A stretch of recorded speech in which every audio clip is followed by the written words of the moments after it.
சுதந்திரம் என்பது சும்மாவா வந்ததே. பிளாசி முதல் செங்கோட்டை வரை உரை ஓவியம். சுதந்திரம் என்பது சும்மாவா வந்ததே.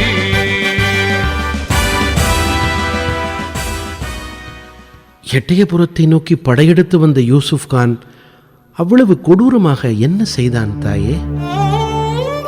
உடைந்து போயிருந்த என் குரலின் அழுத்தத்தால் அச்சத்தின் உச்சத்தில் வெளிரிய முகத்துடன் ஏறிட்டான் சிறுவன் சிவா.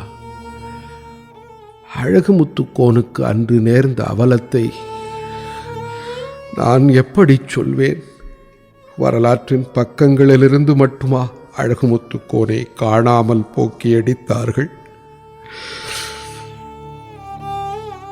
கட்டாலங்குளத்துடன் எட்டயபுரம் நட்பு முறையில் இயங்கியது என்பதால் எட்டயபுர படைகளுடன் சேர்ந்து யூசுப் கானை எதிர்க்க அழகுமுத்துக்கோன் எல்லா ஏற்பாடுகளையும் செய்திருந்தான்.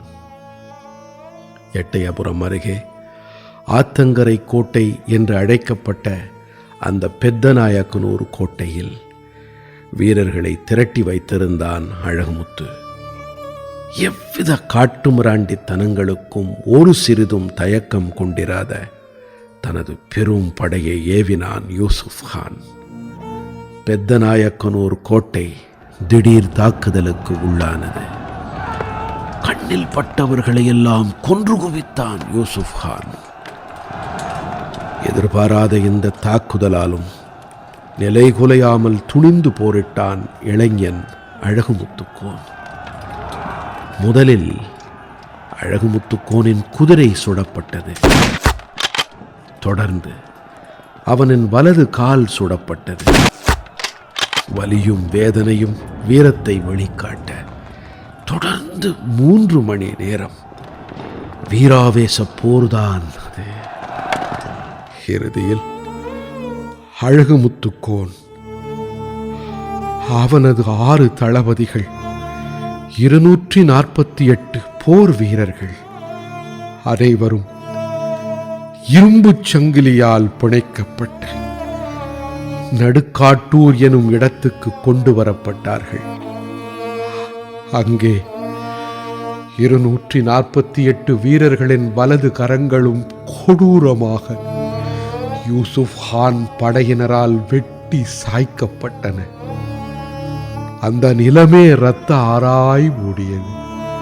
அவர்களில் பலர் அங்கேயே மாண்டு போனார்கள். வீரன் அழகுமுத்துக்கோன் ஒரு பீரங்கியின் வாயில் கட்டப்பட்டான்.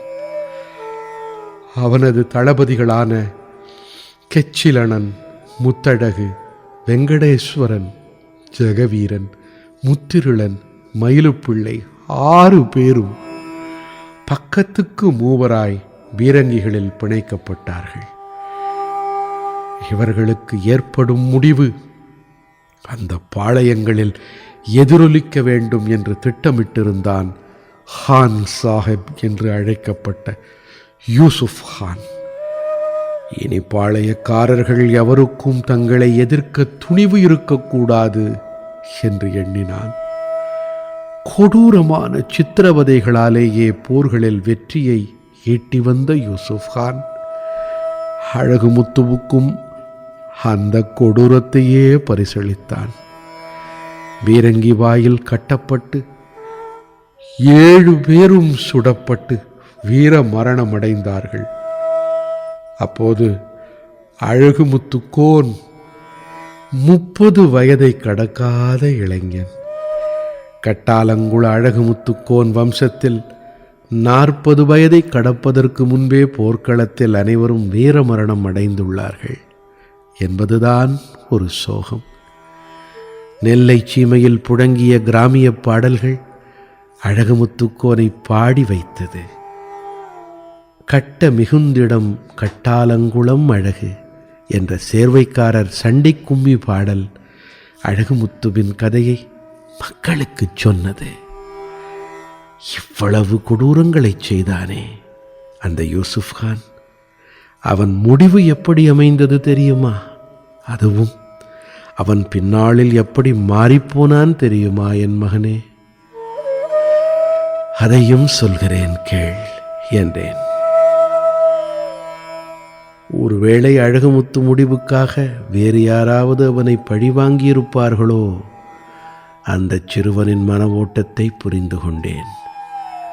மருதநாயகம் பிள்ளையாய் பிறந்து யூசுப் கானாய் மாறி கான் சாஹிப் என்ற பெயரெடுத்து அவனது வாழ்க்கையை சொல்லத் தொடங்கினேன்.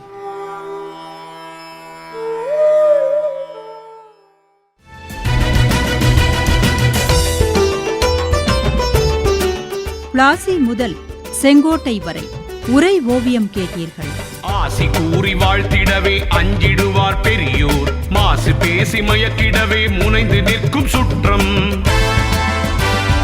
இருந்த போதும் லட்சியத்தில் வீறு நடை போட்டு இன்னுயிரை தந்தவர்கள் எத்தனையோ எத்தனை.